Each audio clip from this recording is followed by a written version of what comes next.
आदम अलैहिस्सलाम को जन्नत से क्यों निकाला गया? बस वो मुस्लिम नहीं थे? नहीं, मुस्लिम मतलब मेरे एक बड़ा अजीब सा सवाल है, क्या वो मुस्लिम नहीं थे?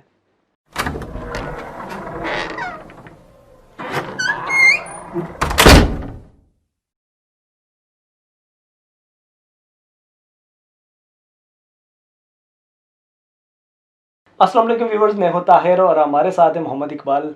बहुत शुक्रिया सर, आप हमारे साथ हैं। और मैं आपको नाज़रीन बताता चलूँ, जो हमारी पिछली एपिसोड थी जिसमें पार्ट 1 में हमने कुरान पे डिस्कस की थी और कुरान के बारे में इकबाल भाई से जो रहनुमाई मिली थी हमें, वो अल्हम्दुलिल्लाह से इन्होंने हमें जिस तरह से रहनुमाई हमारे साथ शेयर की थी, वो आज फिर हम एक में नए क्वेश्चन के साथ इनके साथ मैं तो आपसे भी राय लेना चाह रहा था कि अगर आप भी हमारी यूट्यूब जैसे अपनी वीडियोस देखी थी और उसके अंदर अगर आप कुछ क्वेश्चन वगैरह करते तो आज मैं इनसे डिस्कस कर लेता। लेकिन एनीवेज जो आने वाले जो हमारे वीडियोस हैं उसके अंदर अगर आप कोई क्वेश्चन अगर आप करना चाहते हैं तो आप बिल्कुल हमें कीजिएगा और हमें बताइएगा ताकि हम इकबाल भाई से जो है वो डिस्कस भी कर लें। कुरान के हवाले से जो हमारा पिछली एपिसोड थी उसमें इन्होंने हमें वो टेक्निकल चीज़ें बताई थी जो मैं आपको डिस्कस करना चाह रहा हूँ कि हम बेसिकली एक वैसे कुरान की आयत पढ़ के उसका तर्जुमा करके भी आपको बता सकते हैं। इस तरह तो हर कोई एक बंदा फॉलो कर रहा है कुरान को, हर एक इंसान इसको फॉलो कर रहा है, लेकिन जो चीज़ हम यहाँ पे डिस्कस कर रहे हैं शायद वो चीज़ आपको कोई और नहीं बताएगा, वो इकबाल भाई भी आपको बताएंगे कि वो कौन सी चीज़ है जो जिसको हमको कुरान को उस तरह से फॉलो करना चाहिए ताकि हम उन अमाल का जो है वो ज़ख़ीरा लेके आगे तक जाएं, हम आखिरत को वो हमें फ़ायदा पहुंच सके। तो thank you so much Iqbal भाई। आज मैं आपसे एक ज़रा सवाल पूछता हूँ क्योंकि वक्त कम है। सवाल ये है कि हम मुसलमान जो हैं, हम कलमा गो हैं और आपको क्या लगता है कि मुझे ऐसा लगता है और हमारे मुसलमानों को खासकर जो हमारे दोस्त हैं उनको लगता है कि हम लोग ही जन्नत में जाएंगे और बाकी दीगर जो मज़ाहिब के हैं उनको तो ज़ाहिर मिलेगी नहीं जन्नत। वो लोग कहते हैं कि कुछ लोग तो वो कह रहे हैं कि हम स्वर्ग में जाएंगे, मुझे नहीं लगता वो लोग जन्नत में जाएंगे। हम लोग मुसलमानों का ये अकीदा है कि हम लोग मरने के बाद क्योंकि हम कलमा गो हैं और हम ही जन्नत में जाएंगे। इसके बारे में आप क्या कहते हैं? Thank you so much Tahir. रब्बि इश्रह ली सदरी व यस्सिर ली अमरी वाहलुल उक़दतम मिन लिसानी यफ़क़हू क़ौली। अल्लाह ताला से दुआ है कि अल्लाह ताला जो बात हम कह रहे हैं वो दूसरों के को समझ आए और हम कुरान की रोशनी में बात करेंगे।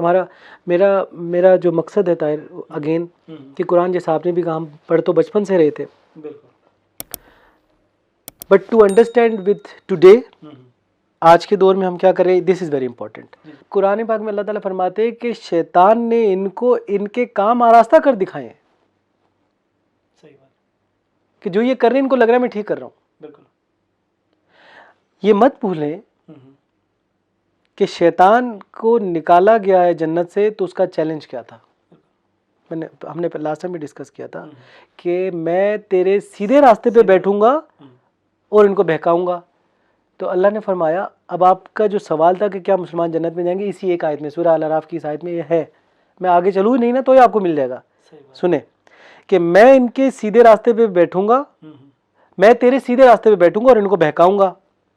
ठीक है। अल्लाह ताला ने फरमाया कि जो मेरे सीधे बंदे वो तेरे रास्ते पे नहीं चलेंगे। उसने बोला कि हाँ तेरे बंदों पे मेरा कोई जोर नहीं चलेगा। तो अल्लाह ताला ने बोला कि जो तेरी राह पे चलेगा तुझको और उनको जहन्नुम में डाल के जहन्नुम को भर दूंगा। ये आप सूरह अल अराफ पढ़ें तो यही है। मैं आप आयत का हवाला अटैच कर देंगे ताकि लोग देख लें। तो मैं आपसे पूछ रहा हूँ कि साफ पता चल रहा है कि जो शैतान की पैरवी करेगा वो जहन्नुम में जाएगा। ये बात कहाँ हो रही है? आदम अलैहिस्सलाम के सामने। हम उनकी औलाद हैं, हम उनकी पीठ से निकले हैं, ये भी कुरान पाक में जिक्र है। तो जब उनको निकाला गया, एक और यहाँ पे मैं बात ऐड करना चाहूँगा इसी हवाले से। आदम अलैहिस्सलाम को जन्नत से क्यों निकाला गया? बस वो मुस्लिम नहीं थे? नहीं, मुस्लिम मतलब मेरे एक बड़ा अजीब सा सवाल है, क्या वो मुस्लिम नहीं थे? क्यों निकाल दिया गया अगर मुस्लिम थे तो? बस वो शैतान ने उनको बहका दिया, मतलब गलती हो गई। शैतान ने बहका दिया और गलती हो गई। यानी इसका मतलब है कि आपका मुसलमान होना काफ़ी नहीं है, आपको उस ऑर्डर को भी फॉलो करना है जो अल्लाह ने दिए हैं। बड़ी ज़बरदस्त एग्जांपल दी है कि आदम अलैहिस्सलाम को गलती की है तो उन्हें निकाल दिया। मुसलमान थे, वो मुसलमान थे। हाँ, अल्लाह के काम मुसलमान थे तो जन्नत में थे ना। अगर वो मुसलमान नहीं थे तो जन्नत में क्यों थे? जन्नत में क्यों थे? मतलब मुस्लिम, आप समझ रहे हैं? मुस्लिम नाम को मैं अलग डिफाइन अभी करता हूँ। ठीक है, आप सही बोल रहे हैं, बोले। बिल्कुल मैं एग्री हूँ आपकी सर बात। बिल्कुल देखिए आदम अलैहिस्सलाम छोटी सी एक गलती होगी, शैतान के बहला जो उन्होंने बहकाया और वो गलती की और जन्नत से निकाला। अब देखिए हम तो दुनिया पे अभी उनको जन्नत से निकाल के दुनिया उसी और फिर दुनिया बनाई और जो भी हुआ फिर आगे मतलब उनको एक आजमाइश में डाल दिया ना। बिल्कुल। मैं अब आपसे नहीं, मैं अब अपने सवाल पे अब आऊँगा ना। ये तो आप समझ गए माशाल्लाह, और मेरे ख्याल में ऑडियंस को भी समझ में आ गया होगा। देखिए मेरी बातें अल्लाह मेरे दिल में बात डाल रहे हैं, मैं आपको बता रहा हूँ। मैंने ये टेक्निकल एग्जांपल मुझे किसी ने नहीं दी है। मैं अभी आपके शो से पहले सोच भी रहा था कि अल्लाह मुझे मेरी हेल्प करना ताकि मैं सही से जवाब दे सकूँ। ये अभी भी मेरी दुआ है। तो मैं ये आपसे कहना चाह रहा हूँ कि आप मुझे बताएं जन्नत से निकाला क्यों गया? जन्नत से बस इसी मतलब कि शैतान ने बहका दिया और फिर वहाँ से जो है। देखें इसको आप समझें, है यही है जो आप बोल रहे हैं। अब मैं आपको थोड़ा एक्सप्लेन करूँ किस लिए निकाला, कि ऑर्डर फॉलो नहीं किए थे। ऑर्डर फॉलो नहीं किया। पूरी जन्नत दे दी, कितने दरख्त होंगे, कितने फ्रूट होंगे, कितनी नहरें होंगी, हम सोच नहीं सकते। जन्नत इतनी बड़ी है, अल्लाह ताला कहते हैं कि उस जन्नत की तरफ लपको जिसका अर्ज तूलों पे फैला हुआ है। यानी मिसाल दे रहा हूँ, मीलों में, मीलों में भी नहीं बोलेंगे, क्या बोलूँ, मतलब कहते हैं घोड़ा दौड़ाओ तो वो भागेगा नहीं। एक और जगह बता दूं यहाँ पे ऐड हदीस में आता है कि जो आखिरी शख्स जन्नत में जाएगा उसको, ताहिर आपको पता है कितनी बड़ी जन्नत मिलेगी? 33 नंबर के जो पास होगा उसको कितनी बड़ी जन्नत मिलेगी? हदीस में आता है, पता आपको? नहीं पता? इस दुनिया की जितनी बड़ी जन्नत मिलेगी, इस दुनिया globe, this globe, the bigger globe, इस दुनिया को आप ट्रैवल करें तो कितना टाइम लगेगा ताहिर आपको? बाई एयर ट्रैवल करें, बाई एयर तो ट्रैवल कर ही नहीं सकते ना। मिसाल दो यहाँ से उड़े, आप चले गए रशिया, रशिया से उड़े अमेरिका, अमेरिका से उड़े इंग्लैंड, करते करते तो आपने दुनिया को तो सर्च किया ही नहीं, आप तो पॉइंट्स पे चले गए, इन मकामात पे। दुनिया को सर्च करने का मतलब मैं बताना चाह रहा हूँ, इतनी बड़ी कायनात, इस दुनिया वर्ल्ड जो है, इसके आप ऑनर है। अगर आप 33.31 नंबर लेते हैं, सबसे लास्ट में आते हैं, तो बाकियों को कितनी बड़ी मिली? इतनी बड़ी जन्नत अल्लाह ने जब दे दी, और मना क्या किया? दरख्त के पास नहीं जाना। Allah want to test you. Will you follow my orders or not? ये चीज़ बिल्कुल। तो अल्लाह ने आपको यहाँ पे कितनी खूबसूरत लड़कियां दी हैं दुनिया में, और फिर अल्लाह ने कहा जना के पास भी ना जाना। तो जो फॉलो करेगा वो जन्नत में जाएगा। अब आप समझ गए मेरा पूरा मकसद, कि जब मुझे एक दफ़ा जब मैं डॉक्टर सार साहब का तर्जुमा सुन रहा था, वहाँ पे जब वो आया ना, उम्र हज के लिए जब निकलो, एहराम बांध लो, तो शिकार की ममानियत आ गई। सही। तो जब उन्होंने ट्रांसलेशन की कि जब वो जाते थे, अब शिकार की ममानियत ज़हन में रखना, मछली का शिकार आप कर सकते हैं, सही, लेकिन जानवर का शिकार नहीं कर सकते। जब एहराम पहन लेते हैं, वो आयात पढ़ लें। अच्छा, मछली का शिकार कर सकते हैं? दरिया की चीज़ें हलाल है। माज़ूर खाऊं कि मैं इकबाल भाई को इंटरप्ट नहीं कर सकता, क्योंकि मेरे पास भी दलील उतनी नहीं है कि मैं इनको इंटरप्ट करूं बीच में। बिल्कुल सही कह रहे हैं। अभी मुझे आज आप ही की वजह से पता चला कि आप शिकार कर सकते हैं, मछली का कर सकते हैं, जानवर का नहीं कर सकते। मछली भी तो जानवर में कंसीडर नहीं होती। नहीं, एक्चुअली जानवर जब हम कहते हैं तो वो चौपाई को कहते हैं। हाँ, जानवर मतलब जो हमारी लैंग्वेज है ना, ठीक है ना, वो बाकायदा बोला पानी के जानवर ना, पानी मतलब मछलियों को इनको खा सकते, इसका नहीं कर सकते। खैर हमारा टॉपिक अभी वो नहीं है।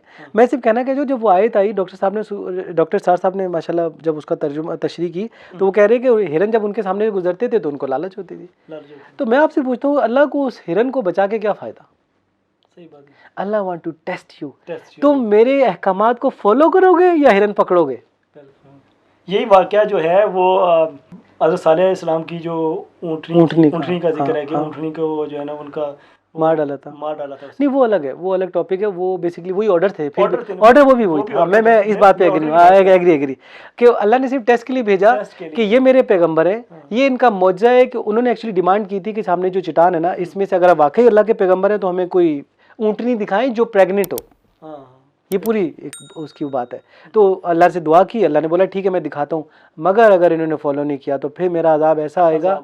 ये अल्लाह की सुन्नत है, अल्लाह की सुन्नत है कि अल्लाह जब मौजा दिखा देते तो फिर अगर आप नहीं मानेंगे ही विल कैच यू। फिर माफ़ी भी नहीं है, सिवाय हज़रत यूनुस अलैहिस्सलाम का हमें पता चलता है एक कौम का, वरना सब कौमों पे अजाब आ जाता था। खैर, तो बात आपकी क्या रही है? अल्लाह टेस्ट करते हैं किसको? हम सबको। भाई देखे ना, अल्लाह ने सब कुछ दे दिया, शराब ना पियो। और कुरान पाक की एक आयत है कि तुम्हें ऐसी जायकेदार शराब मिलेगी जिसको पी के तुम्हारे सर में दर्द भी नहीं होगा और होश भी नहीं खोएंगे। भाई जब देनी थी तो मना क्यों की? पिलानी है, वहां पिला रहे हैं, तो यहाँ क्यों मना की? टेस्ट के लिए। अगर मैं अभी हेल्थ बेनिफिट की बात मैं नहीं कर रहा हूँ, हेल्थ बेनिफिट जो शराब के है या नुकसान है वो भी डिस्कस नहीं करूँ, वो है, वो नो डाउट है। मैं अभी से बात करूँ कि मेरे ऑर्डर को फॉलो करते नहीं करते। तो आप समझ रहे ताहिर, आपका आंसर इसी में मिल गया कि जो तेरी पैरवी करेंगे सूरह अल अराफ, उनको और तुझको जहन्नुम में डाल के जहन्नुम को भर दूंगा। Who is saying? अल्लाह। किसको कह रहे? शैतान को, कि तेरी जो पैरवी करेगा, तेरे ये रास्ते पे चलेगा तो उठा के जो है ना डाल के जहन्नुम में भर दूंगा। अगली लाइन में पढ़ लें। और आपने फिर बोला, अब ये चीज यहाँ चैप्टर क्लोज हो जाता है इसी आयत में। आगे बोला, ए आदम, तुम और तुम्हारी बीवी जमीन पे चले जाओ और जब जब मेरी हिदायत आए उसकी पैरवी करना। मुझे I can not share you my feeling now. मुझे इतना अच्छा लग रहा है कि अल्लाह ये सब चीज़ें मेरे जहन में डाल रहा है। आई डेंट प्रिपेयर दिस। तो अल्लाह ने बहरहाल वो जब उनको बोला कि तुम दोनों ज़मीन पे चले जाओ और जब जब मेरी हिदायत आए उसकी पैरवी करना। इस सवाल में आपके पास जवाब है ताहिर, क्या आप अल्लाह की भेजी हुई हिदायत की पैरवी कर रहे हो? I am talking to Tahir now, not all the listener and viewers. Are you following Allah's commandment now today? सच बताना अपने दिल की बात। मैं बिल्कुल यही बात कर रहा हूँ कि आदम अलैहिस्सलाम ने को अल्लाह ताला ने सिर्फ ये बोला था कि इस दरख्त के पास मत जाना। इस दरख्त, एक दरख्त, कोई बड़ी डिमांड नहीं की थी, मतलब ऑर्डर दिया था इसके पास नहीं जाना। हमें बताएं कि हमें कितने ऑर्डर मिले हुए, हम उनमें से कोई एक ऑर्डर नहीं कर रहे, तो हम कैसे? फिर आप कहें जी मैं कलमा गो जन्नत में चले जाऊँ। देखिए कलमा गो है, कलमा को फॉलो तो करो। ला इलाहा इल्लल्लाह, अल्लाह के सिवा कोई इबादत के लायक नहीं। आई विल इसका, अब इबादत से हमें क्या लगता है? सजदा कर दो इबादत होगी। इबादत ये है कि आप फॉलो करें कमांडमेंट ऑफ अल्लाह की। आई टेस्टिफाई, कमांडमेंट फॉलो करें, ऑर्डर्स को। लॉ एंड ऑर्डर किसका? अल्लाह का। कायनात किसकी? अल्लाह की। आप अल्लाह की मालकियत, and you are not following Allah, and then you are expecting के वी विल गो टू जन्नह। मुसलमान जन्नत में जाएंगे जो कलमा पढ़ा हुआ है। कलमा पढ़ के कलमा को फॉलो तो करो, फॉलो तो करो। कलमा तो इस तरह, तो आप देखो यहूदियों ने क्या किया था, तारीख उठा के पढ़ो। हित्ततुन कहना दरवाजे से एंटर होते हुए, उन्होंने उसको चेंज कर दिया। हमसे पहले उम्मत मुसलमान कौन है ताहिर? यहूदी। हाँ, तो इसका मतलब वो भी जन्नत में जाएंगे। Why you are laughing? नहीं, मैं लाफिंग नहीं। एक ऐसा सवाल है जो तुम्हें समझ आना चाहिए Tahir. If you will follow, Allah ताला फरमाते हैं बनी इसराइल में कितने लोग हैं जो ईमान वाले हैं, जो रातों को जाग के मेरी इबादत करते हैं। आप कुरान पढ़ लेना। तो जो भी ईमान वाला जिस कौम में, जिस ये जो भाई चूजन कौम थी, सिलेक्टेड लोग, चूजन कौम ताहिर, सिलेक्टेड लोग। सिलेक्टेड कौन होते ताहिर? पूरी बटालियन में से, आर्मी में से 3-4 कमांडो सिलेक्ट होते, तो पूरी दुनिया में से उनको चूज कर लिया गया था। जब उन्होंने फॉलो नहीं की कमांडमेंट, अल्लाह ने धुतकार दिया टिल टुडे। ये ऐसा पॉइंट है ताहिर जो अल्लाह ने हमें, मुझे और तुम्हें अब इस वक्त सिखाया है। We have to follow it. Commandment follow करेंगे। मैं आदम सलाम को बता दिया ना, जमीन पे चले जाओ, जब जब मेरी हिदायत आए पैरवी करना। और अगले अल्फाज भी याद आ गए मेरे जहन में, वह बात हम कुछ और पे चले गए थे। और जो कोई उस हिदायत की पैरवी करेगा, जो कोई उस हिदायत की पैरवी करेगा जो मेरी तरफ से आ रही है। आदम हमारे बाप दादा में आ गए ना, हम उन्हीं को औलाद है ना। जो कोई इस हिदायत की पैरवी करेगा ना गुमराह होगा और ना उसको किसी किस्म का खौफ होगा। माशाल्लाह, ऐसी बात है। अगर आप कुरान फॉलो कर रहे हो, आज हमारे पास कुरान है ना, अरे अल्हम्दुलिल्लाह हुजूर पाक सल्लल्लाहु अलैहि वसल्लम के जरिए हम तक पहुंचा।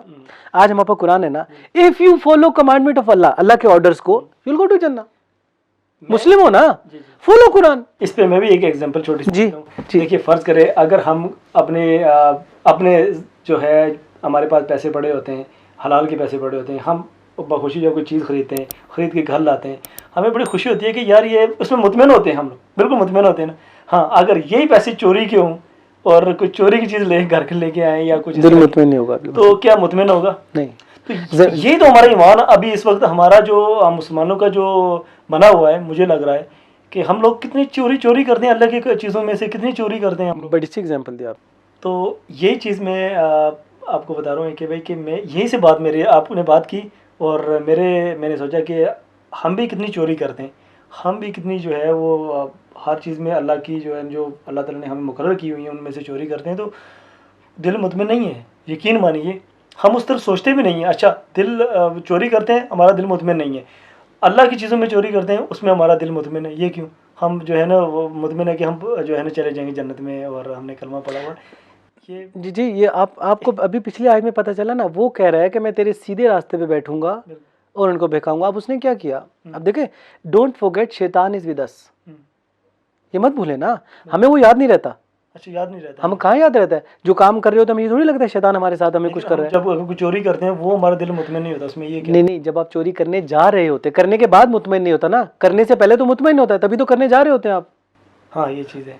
When you are doing before that you are happy, तभी तो कर रहे हो। अगर बिफोर आपको अलर्ट अलार्मिंग सिचुएशन बच जाए, फॉर एग्जाम्पल आपने घर में अलर्ट होना, बाहर घंटी बज जाए, आप भाग जाओगे। हाँ, आप करने के बाद की बात कर रहे हो ना, मैं करने से पहले की बात कर रहा हूँ। सही। शैतान है, वो आपको कह रहा है यार ये अच्छी चीज़ है, जाओ करो। वो आपको बिल्कुल प्रिपेयर करता है, भेज देता है। सही। जब आप वापस आते हो, फिर अंदर ज़मीर है, जिसको अल्लाह ताला कहते हैं मैंने अपनी रूह फूंक दी, सही। वो तुम्हारे अंदर तुम्हें मलामत करती है, जिसको हम ज़मीर कहते हैं। जिसको आपने उस दिन मेरे से क्या पूछा था, जिक्र किया था आपसे कि अल्लाह ताला एक कसम खा के कहते हैं कि मैं क़यामत की कसम खाता हूँ, रोज़े क़यामत की कसम खाता हूँ और नफ्स लवामा। हाँ, तो आपने मेरे से पूछा था लवामा का मतलब क्या है। मैंने आपसे जी, पूछा था नफ्स तो लवामा है ज़मीर, ज़मीर। ये वही है जो आपको झंझोड़ता है अंदर से कि चोरी कर ली, गलत कर दिया, ये गुनाह कर लिया, गलत कर दिया। तो इन शॉर्ट ये अब मैं ये बताने चाह रहा हूँ कि अब आपने पूछा कि कलमा को जो है वो जन्नत में जाएंगे नहीं जाएंगे, जाएंगे।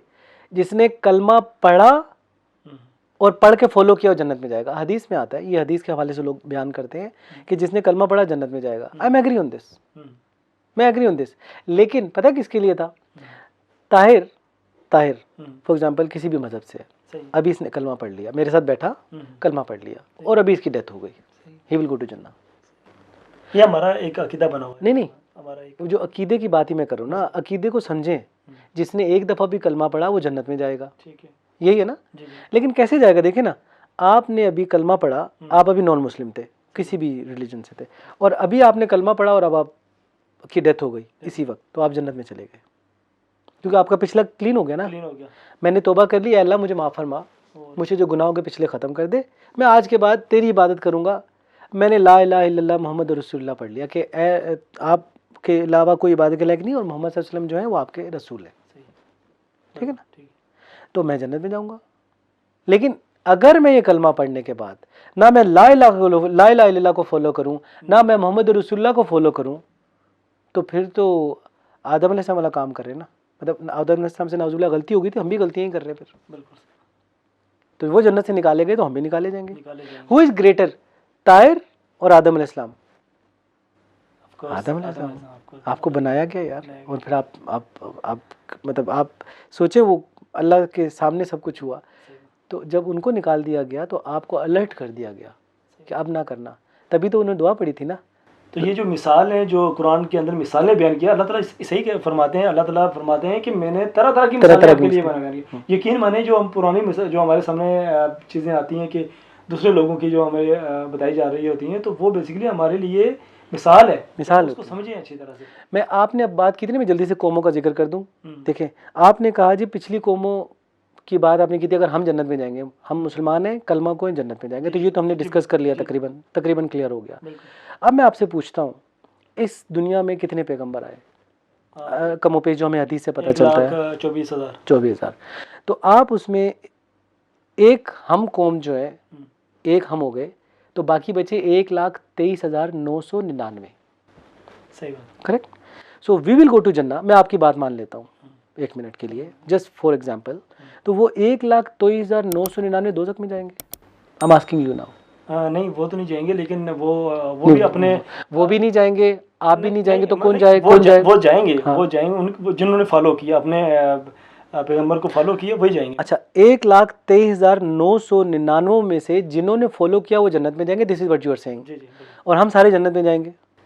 हम लोग हाँ, सही बात है। टेक्निकल यहाँ पे बात खत्म नहीं होती, फिर सही बात है। अब मैं आपको बताऊं, सूरह फुरकान आयत नंबर 29, 28, 29, 30 पढ़ें। पहले 30 बताता हूँ, फिर 28, 29 बताऊंगा। हज़ूर पाक सल्लल्लाहु अलैहि वसल्लम कह रहे हैं, ये है मेरी कौम जिन्होंने कुरान को छोड़ रखा था। या आप कुरान उठा के देखें, ये है मेरी कौम। अल्लाह ताला से कंप्लेन कर रहे हैं, पैगंबर अल्लाह ताला से कंप्लेन, पैगंबर अल्लाह ताला से कहेंगे कि ये है मेरी कौम जिन्होंने कुरान को छोड़ रखा था। अब आपने आज कुरान छोड़ा हुआ है या पकड़ा हुआ है? मैं ताबे होने के हवाले से बात कर रहा हूँ, चूमने के हवाले से बात नहीं कर रहा हूँ, गाड़ी में लटकाने के हवाले से बात नहीं कर रहा हूँ, शादी में दुल्हन के ऊपर रखने और शेल्फ पे सजाने की बात नहीं कर रहा हूँ। Are you following Quran? तो वो आपने कुरान को पकड़ रखा है, वरना आपने पीठ पीछे डाल रखा है, जो उसके अरबिक के एक्चुअल मतलब निकलते कि पीठ पीछे डाल रखा था। पीठ पीछे यही है ना, मैं यहाँ रख दूँ और मैं आगे अपने काम करता रहूँ। बताएं। बिल्कुल सही बात। ये आप सूरह फुरकान आयत नंबर 30 खुद पढ़ लें। मैं बार बार कहता हूँ इकबाल कुड बी रॉन्ग, क्योंकि इकबाल इंसान है, मेरी बात 0 है, अल्लाह की बात 100% है। मैं अल्लाह की आयत आपको बता रहा हूँ, मेरी बात को आप भूल जाएं, इग्नोर कर दें कि इकबाल गलत है। 5 मिनट लें, 10 मिनट लें, 20 मिनट लें, लेकिन इस आयत को थोड़ी देर समझें बैठ के। इसके थोड़ा सा पीछे चला जाऊँ ताकि आपकी इसमें ज़रूरी है, ताकि आप फिर आगे लोग ऑडियंस को बताएं। देखें आयत नंबर 2 आयतें पीछे जाए, पता है क्या है? जालिम अपने हाथ काट काट खाएगा। व्हाट आई डिड, ये सिचुएशन होगी। जालिम अपने हाथ काट काट खाएगा, काश मैंने फलां शख्स का रास्ता इख्तियार ना किया हुआ था। दिस इज आया 28, 29, 30 सूरह फुरकान की तीनों आयतें साथ साथ लिखी हुई हैं। जालिम अपने हाथ काट काट खाएगा, काश मैंने फलां शख्स का रास्ता इख्तियार ना किया होता, काश मैंने इस किताब की पैरवी की होती। यही चीज़ मैं बताना चाह रहा हूँ कि बस ये 3 आयत है, मैं आपको ज़्यादा नहीं कह रहा, बस ये 3 आयत पढ़ लीजिए, और जो इकबाल भाई आपको बता रहे हैं तो उनको फॉलो कीजिएगा। आपको एटलीस्ट इनको फॉलो मत कीजिएगा, बस आप 3 आयत को, कुरान को फॉलो करें। मुझे देखिए, मैं तो कहता हूँ ताहिर मेरा फेस वीडियो में ब्लर करें आप। I don't want to show my face, I want to show Allah's face. I don't want to show Allah Quran. मैं अल्लाह का फेस इसलिए कह रहा हूँ, मेरी बात याद रखें, अल्लाह का फेस किस लिहाज से कह रहा हूँ? अनफॉर्चुनेटली अल्लाह को पहचानता कोई नहीं है, इस लिहाज से बात कर, कोई जानता नहीं अल्लाह को। मानते सब है, अल्लाह सबने लिखा हुआ है, गाड़ी में भी, घर पे भी। क्या इतना काफ़ी होता तो 400 या 500 सफ़ों की किताब नाजिल होती हम पे ताहिर? इसमें क्या है पूरी किताब में, मुझे बताओ क्या है इसमें? 500 सफ़ों में क्या लिखा हुआ है? ये बेसिकली एक लाइन में जवाब दें। मैं वही एक लाइन में जवाब दें। एक लाइन में ये जवाब दूंगा कि ये बेसिकली हमें, आप बोलेंगे हिदायत है? हमें नहीं, हमें बस टेस्ट करने के लिए अल्लाह ताला ने ये चीज़ जो है। नहीं, इस वैसे तो बहुत सारे मीनिंग है, गाइडेंस भी है, रोशनी भी है। मैं एक लाइन में बताऊं क्या है? ये अल्लाह ने अपनी बारे में, अल्लाह का इंट्रोडक्शन है, अल्लाह ने अपने बारे में ब्रीफ किया है इसके अंदर। व्हाट आई एम, जिसको आप कहते हैं ना, अल्लाह बार बार कहते हैं मैंने कायनात बनाई, मैंने सूरज बनाया, ज़मीन बनाई, चांदर बनाई, ज़मीन को बिछोना बनाया, तुम्हें लोथड़ा बनाया, कहाँ से कहाँ बनाया, पूरी डिटेल बताई। क्या है ये? Allah is telling I have done this for you. समझते क्यों नहीं हो यार? फिर तुम कहाँ बहके जाते हो यार? फिर इधर उधर किधर इन चक्करों में पड़े हो? तो ये है अल्लाह का इंट्रोडक्शन। मेरी तमाम लोगों से रिक्वेस्ट है, जो दुनिया में काम कर रहे हैं करें। अभी मैं ये नहीं कह रहा हूँ दाढ़ी रखें, अपने आप को चेंज करके मैं एग्जांपल, अभी मेरी जो लाइफस्टाइल है, मैं इससे निकल के, मैं ये नहीं कह रहा हूँ कि आप कहीं चले जाएं, मैं सिर्फ इतना कह रहा हूँ डेली 5 मिनट उस अल्लाह को सुने तो सही। He saying something to us. अब आप क्लोज कर लें, मजीद हम पार्ट 3 में मजीद बात कर लेंगे, क्योंकि हमें सेगमेंट इतना रखना है ताकि आप लोग इजीली सुन सकें। आप बताएं तार आगे क्या कह रहे हैं आप? जी दैट्स इट। जो इकबाल भाई ने से डिस्कस हुई हमारी, और आपके सामने थी सब चीज़ें, और मैं क्या कहूँगा इकबाल भाई, स्पीचलेस है हम लोग, मैं खुद स्पीचलेस हूँ, क्योंकि मेरे दलील्स होती हैं इंसान के पास, जो मतलब इनको इंटरप्ट करूँ, मैं कुछ बीच में बोलूँगा यार, लेकिन आप ये 3 आयत हैं, अगर आप इन पे गौर करेंगे, जो सूरह फुरकान की मेंशन भी कर दूंगा, 28, 29, 30 बिल्कुल ये मेंशन भी कर दूंगा, और आप इसको ज़रा गौर से आधा घंटा, 2 घंटे आराम से जब टाइम मिले वो ले लीजिए, और बस आप सोचिएगा। बस दैट्स इट, मैं ये कहना चाहूँगा। और बाकी तो हम नेक्स्ट पार्ट में जो आएगा हम वो आपके साथ कुरान, और आप लोगों को भी कोई क्वेश्चन हो करें, हम अल्लाह से दुआ करेंगे कि अल्लाह हमारे दिल में ऐसी बात डाले, हम आपको एक्सप्लेन करें कुरान के हवाले से। हमारा मकसद कोई फ़िरका वारियत नहीं है, हमारा मकसद, मेरा जो आपको ये सारे जो बातें बताने का दायरा आप लोगों से करने का सिर्फ इतना है कि प्लीज़ अल्लाह को पहचाने और उस रास्ते पे आएं जो अल्लाह ने हमें बताया। तो अपना ख्याल रखिएगा। इंशाल्लाह तो नेक्स्ट पार्ट में मिलेंगे, पार्ट नंबर 3 में, और उसमें हमारा नया टॉपिक होगा। अगर आपका कोई क्वेश्चन है तो इंशाल्लाह वही क्वेश्चन जो है ना यहाँ पे डिस्कस होगा। प्लीज़ हमें ज़रूर जो है अपनी राय दीजिएगा। बहुत शुक्रिया। Thank you. इंशाल्लाह मिलते हैं next time. Thank you. Allah हाफिज़।